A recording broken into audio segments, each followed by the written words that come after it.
Me ha encantado volver a Chile, hace 15 años que no pasaba por aquí. Y he escrito un texto titulado La doble ausencia. Y este título se lo debo a un sociólogo argelino, discípulo de... No sé. Dije que agradezco mucho a Chile, que he estado felices. Y he elaborado un texto titulado La doble ausencia. La frase no es mía, es de un sociólogo argelino, discípulo de Pierre Bourdieu, que murió hace pocos años. Su libro ya está traducido al español. En España, la editorial Andros. Pongo una epígrafe de Carlos Fuentes entre su novela Griego Viejo, que dice: es una cicatriz, va a sanar, va a sangrar de nuevo. Al principio nos movíamos en un mismo territorio, la frontera invisible, en ninguna parte delimitado por la línea internacional. Trasladarse del centro de Tijuana a un cine de Chulavista no comportaba en la práctica franquear alguna barrera tangible. Era como desplazarse en la misma zona de una cierta cotidianeidad que tenía como marco el espacio binacional sin telones de por medio. En nuestra ciudad, la línea de demarcación era impensable. Nuestra ciudad comprendía barrios de Tijuana y de San Isidro, calles de Chulavista y de la colonia Cacho. Era seguramente la ciudad feliz de la infancia y los primeros de la posguerra, 1946-1952. Aún se sentían algunas secuelas de la reciente conflagración mundial, los apagones antiaéreos de San Diego, y el flujo entre un país y otro era mucho menor que ahora. La ciudad andaba en los 60.000 habitantes, a pesar de que ya no se cruzaba, como en las primeras décadas del siglo, por la Puerta Blanca, cuando los americanos se venían en sedienta manada a echarse el trago que allá les tenía prohibido el presidente Roosevelt con la ley seca. A la vuelta de los años, y paradójicamente desde que entró en funcionamiento el Tratado de Libre Comercio, la muralla metálica y electrónica se ha ido ensanchando y alargando, no como el proyecto de una arquitectura defensiva, no llega a ser arquitectura, sino como un resultado de un constructivismo burdo, pragmático y estratégico. Por eso tal vez al poeta catalán Rubén Bonet se le ocurrió pensar que todo Tijuana es una instalación, como si fuera una propuesta plástica, refiriéndose a la oxidada valla de lámina, desecho de aeropistas militares que constituye el muro disuasivo. El impedimento es contundente. Por aquí no pasa nadie, ni habrá de pasar nadie, por la barrera natural e infranqueable del desierto, el sol, la sed, la inanición y la deshidratación. Seres humanos no pueden pasar, otras cosas sí, como la droga. Los fotógrafos, mejor que nadie, han captado el drama de la inmigración que se ha exacerbado no solo aquí, en la esquina noroccidental mexicana, sino en muchas otras partes del planeta. No pocos fotógrafos como Sebastián Salgado, Graciela Iturbide, Lourdes Crobet, Roberto Córdoba y Elsa Medina han congelado en sus imágenes los rostros de esta tragedia. Durante los últimos 2 años, la fotografía ha ido tomándole el pulso al hormiguero social desesperado, de noche, a mediodía, en la madrugada, al amanecer, a la hora del lobo de este fin de siglo, cuando se presiente una amenaza o se descubren signos de un peligro inminente. Es una fotografía de los intersticios, la frontera agrietada por la que se cuela la esperanza y se deshace en la polvareda distante de la borda del patrón. Esta grieta o espacio lineal abierto que queda entre los dos cuerpos nacionales evoca en la fotografía de profundidad la monumental muralla china de inspiración militar o el territorio de Laconia en el que se asentaba la antigua Esparta griega y del que el arquitecto Richard Ingersoll ha deducido la expresión campo lacónico para referirse a la ciudad difusa, repleta de áreas deshilachadas, irregularmente urbanizadas, sin acontecimientos espaciales, privada de comunicación arquitectónica.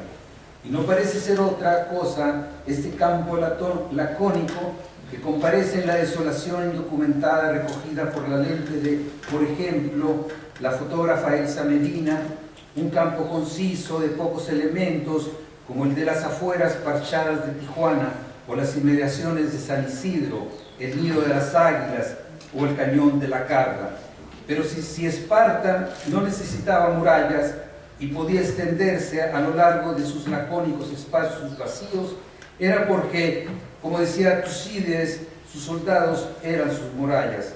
Del mismo modo en que ahora, en el confín mexicano-estadounidense, el ejército de la patrulla fronteriza hace de muralla defensiva y ofensiva porque ofende ante la vulnerabilidad de la no infranqueable lámina por cuyos resquicios se ha introducido la cámara de Elsa Medina.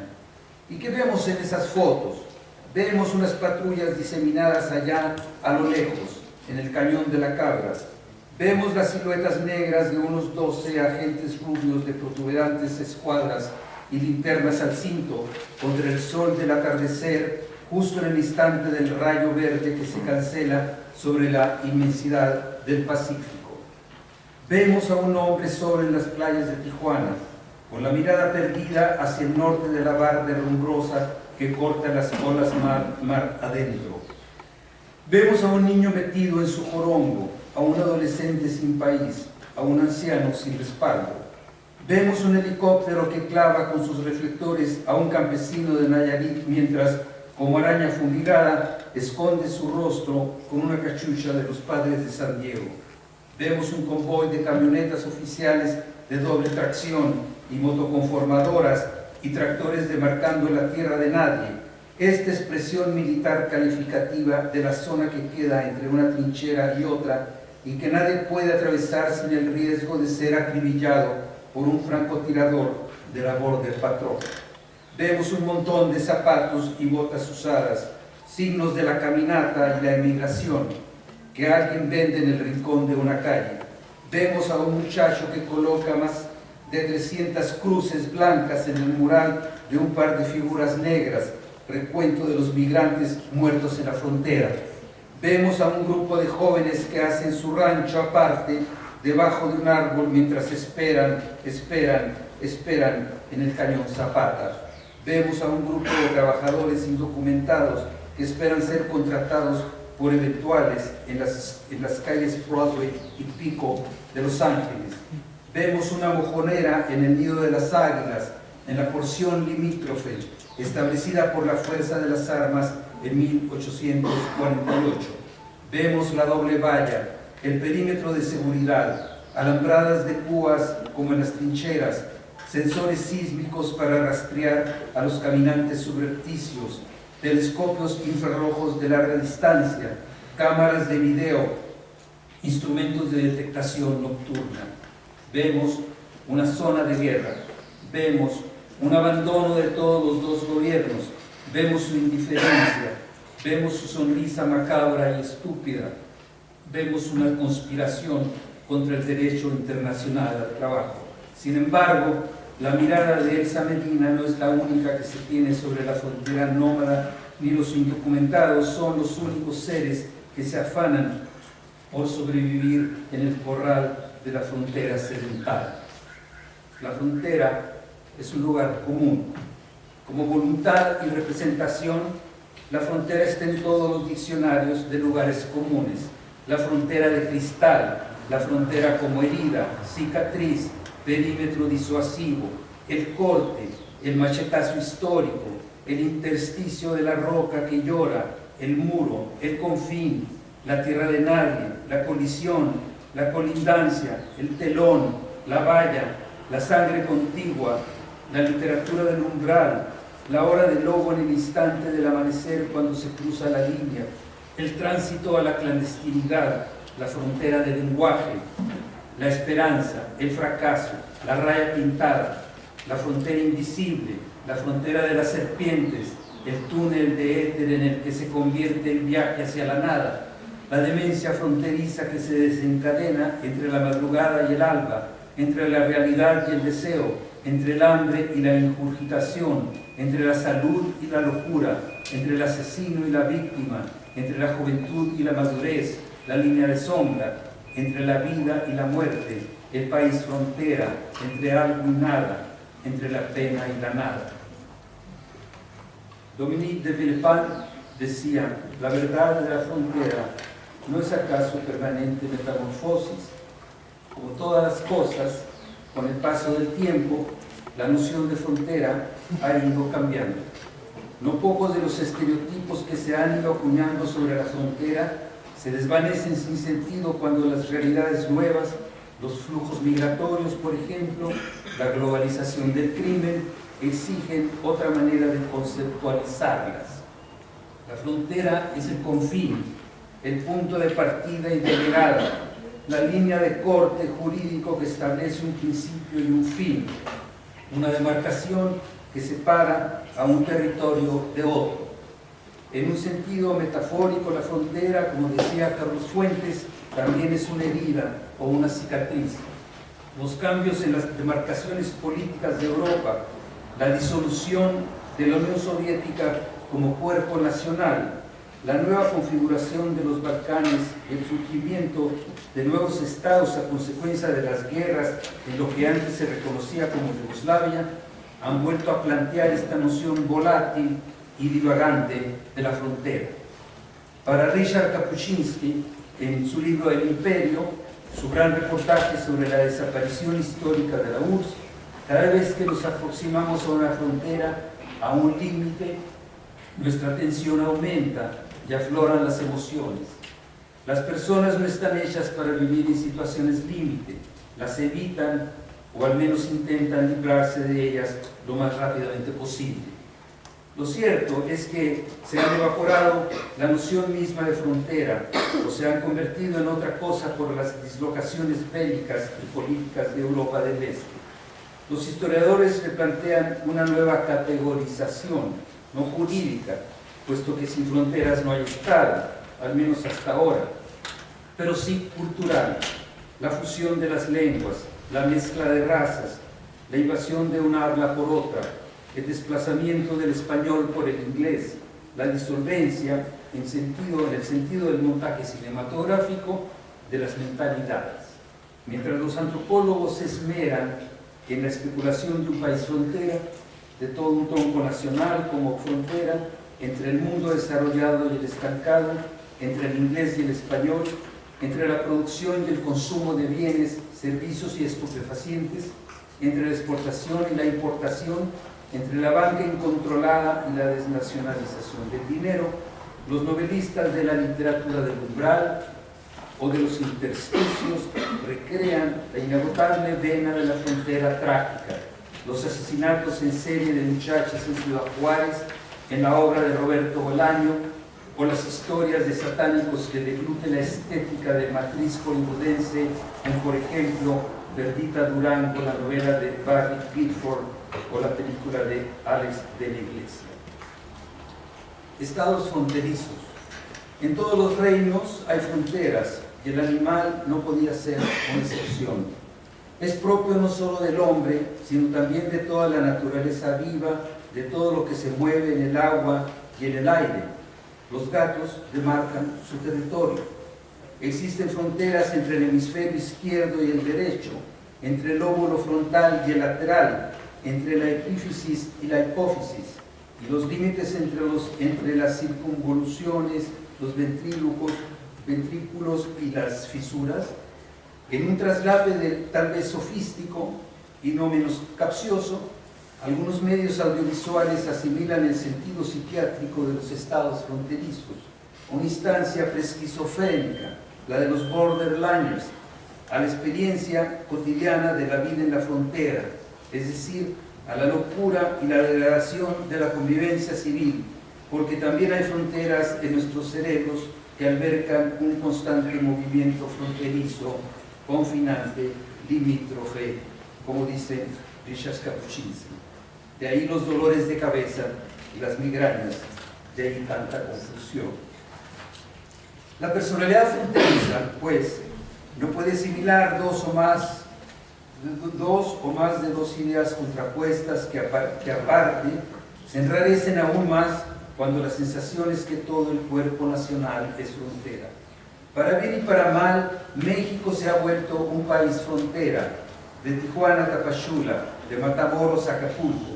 El tronco todo del país se ha convertido en frontera y ciudades fronterizas, por la simultaneidad informativa, electrónica, audiovisual, lo son tanto Celaya como Matamoros, tanto Oaxaca como Tecate. Aquí en América Latina, dice el político y hombre de letras francés Dominique de Villepin, todos aquellos que se aprovechan del desorden y del crimen encuentran en las fronteras una guarida fácil, un terreno predilecto en donde cristalizan las dificultades que tienen los estados para controlar su territorio y para luchar contra las amenazas nuevas y antiguas. Y es que el concepto mismo de frontera, como decía antes, está en crisis, si no es que siempre lo ha estado por su naturaleza misma. Su formulación jurídica o política difiere de una época a otra. Es una idea que va rehaciéndose y afinándose a lo largo de la historia.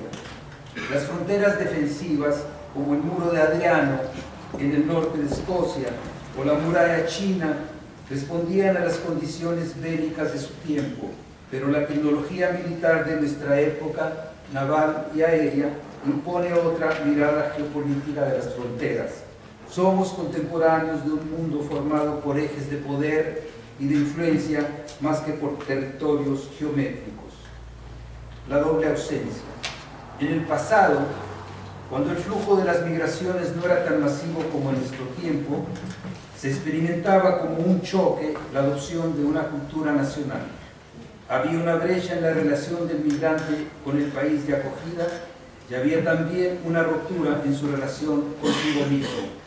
Esta persona no podía experimentarse a sí misma junto con otras o como en su casa en el mundo. Al contrario, se experimentaba a sí misma en una desesperante soledad y en completo aislamiento. El inmigrante que no vuelve sufre una doble ausencia, según le llama a este desarraigo el sociólogo argelino Abdelmalek Sayad. Durante el año de 2008, los mexicanos empleados legal o ilegalmente en los Estados Unidos enviaron a sus casas 25.000 millones de dólares para mantener a sus familias y también para facilitarles la emigración, es decir, 2.083 millones de dólares al mes, 480 millones de dólares a la semana, 68 millones de dólares diarios y 2,5 millones de dólares cada hora. Este año han disminuido considerablemente las remesas, pero el dato sigue siendo fundamental para la economía nacional mexicana. Al enviar de Estados Unidos a México esas remesas, los inmigrantes mexicanos, lo mejor del país, su nueva sangre, su capacidad de reproducir a la especie mexicana, alivian en gran parte la tensión social y le quitan un peso de encima al gobierno en turno. Se van los mexicanos jóvenes más sanos y también se va su semen.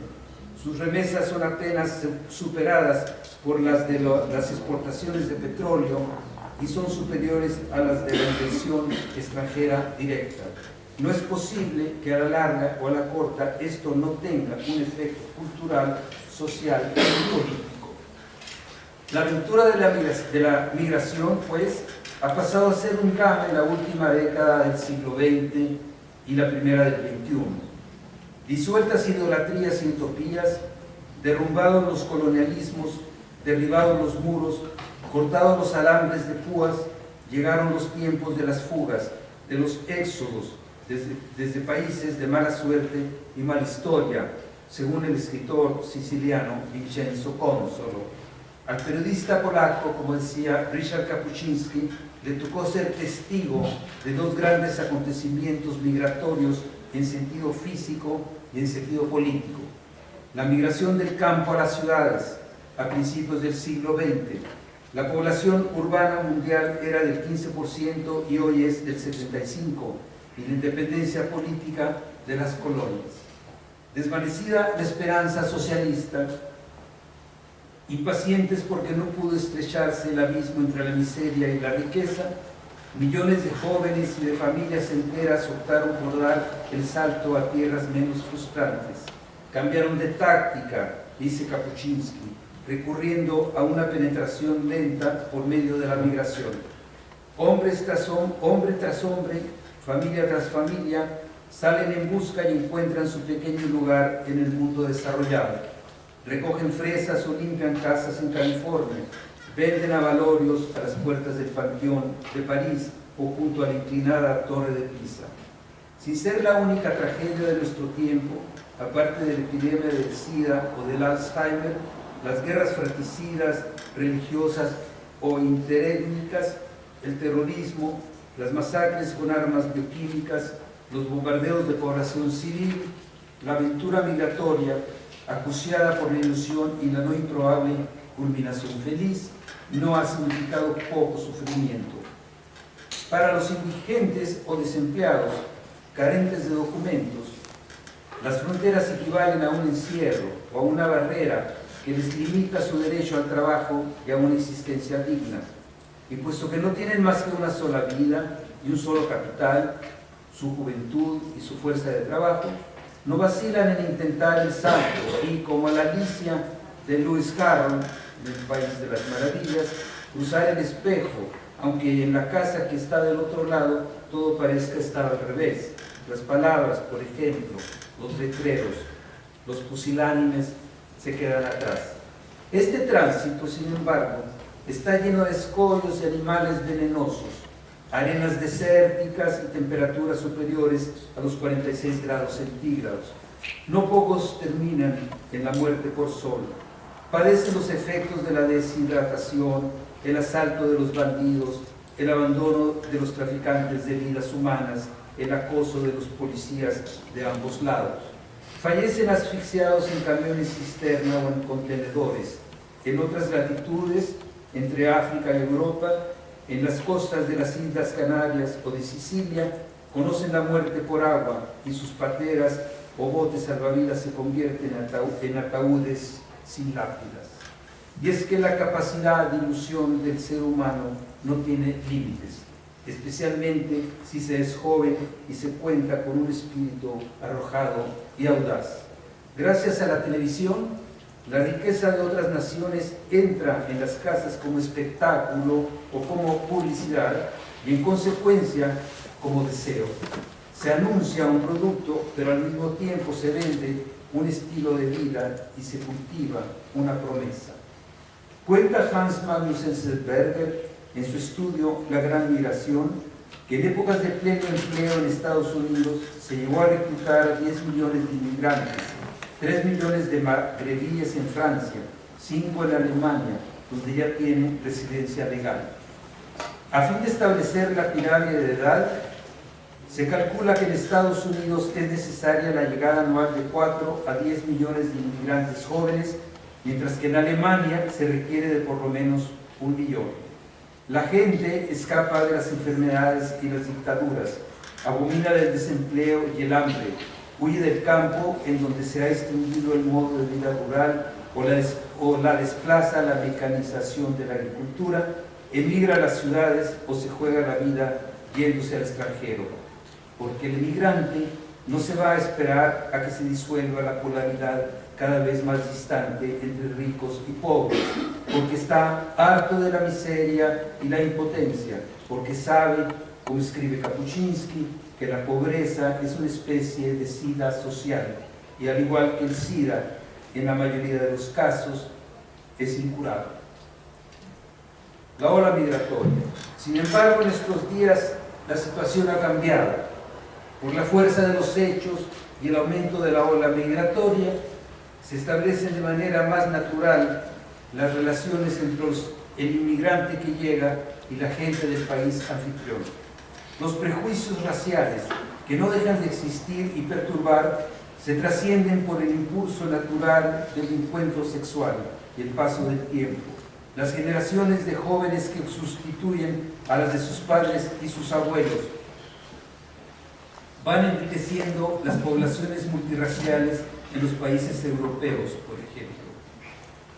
La inmigración es una verdadera mina de oro para la sociedad que la recibe, sostiene la novelista española Rosa Montero.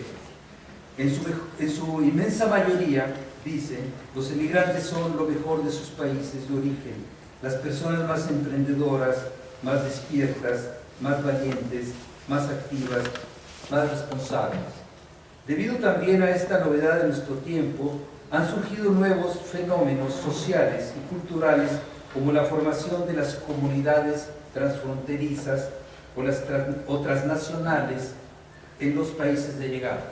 Las comunidades transfronterizas o transnacionales.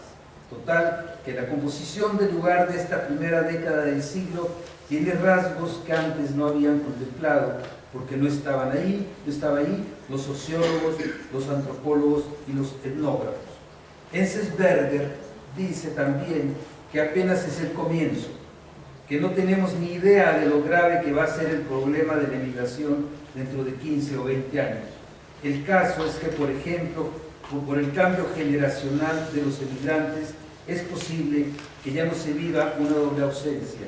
Se construye más bien otra identidad nacional que nunca abandona sus valores culturales originarios. Es el caso de los nietos de hindúes y pakistaníes en Inglaterra o de los hijos y nietos de los argelinos en Francia. La frontera ideológica se erigió en la cortina de hierro, pensada por Winston Churchill, y se desmoronó como un montón de piedras con la caída del muro de Berlín. La aceleración de la globalización ha hecho porosas todas las fronteras, anota Dominique de Villepin. Ya ninguna es impermeable a la circulación instantánea de la información que pasa a través de cables submarinos o por satélites estacionados en el espacio. Muy pocas erigen todavía barreras a los flujos de capitales y de mercancías. Las migraciones irrefrenables cuestionan las fronteras antiguas. 150 millones de personas emigran cada año en el mundo. 20 millones de refugiados buscan asilo. Paradójicamente, antes de la globalización, el mundo era un pañuelo, decía Manuel Vázquez Montalbán. Tenía una u otra manera de vivirlo. La aldea global de Marshall McLuhan no es común a todos, pero al mismo tiempo nos queda grande. En la primera década del siglo XXI vivimos en un espacio de flujos de dinero proveniente de la economía criminal. Todo el mundo, principalmente los banqueros y los narcotraficantes, comete un crimen incoherente, el lavado de dinero, el más cobarde de los crímenes porque avala la sangre, el sufrimiento y las muertes. Estas maniobras financieras transnacionales serían inconcebibles sin los flujos paralelos de la información audiovisual, de las novedades culturales, musicales, cinematográficas, televisivas y sin la vigilancia de las organizaciones criminales que se aprovechan de la tecnología más avanzada, antes solo de uso militar, como el Internet, el teléfono celular, para acrecentar su poder y su logística. En este contexto geopolítico y económico se da el surgimiento, como decía, de las llamadas comunidades transnacionales. Pero ¿cómo puede haber una comunidad sin ley propia, sin territorio y fuera de su país original? La globalización ha venido a trastocar lo que hasta ahora se ha entendido por Estado-nación y comporta dinámicas nuevas como las que van apareciendo fenómenos exclusivos. Uno de ellos precisamente es el de las comunidades transnacionales. Un ejemplo sería el de los grupos de colombianos que tienen su asiento en el Bronx, en Nueva York, colombianos de Cali, Medellín, Pereira, Cúcuta, Bogotá o Cartagena, constituyen una comunidad que, si bien se ha integrado a la cultura norteamericana o neoyorquina específicamente, conserva sus usos y costumbres, su estilo que perviven en sus pueblos de Colombia. Una vez llegó también al Bronx un poblano con una máquina de hacer tortillas. Después, poco a poco, su barrio empezó a llenarse de jóvenes mexicanos, pero casi todos de Puebla. Son la mayoría de los muchachos mexicanos que trabajan en Manhattan en las tiendas o en los restaurantes. Ni me digas de dónde vienes, paisano. Eres poblano, ¿verdad?, le dice uno. Sí, dice, de San Martín Ixmilucan. Lo mismo sucede en Los Ángeles con la comunidad oaxaqueña, zapoteca o en San Quintín, Baja California. Piénsese como un ejemplo espejo lo que se reconoce como comunidades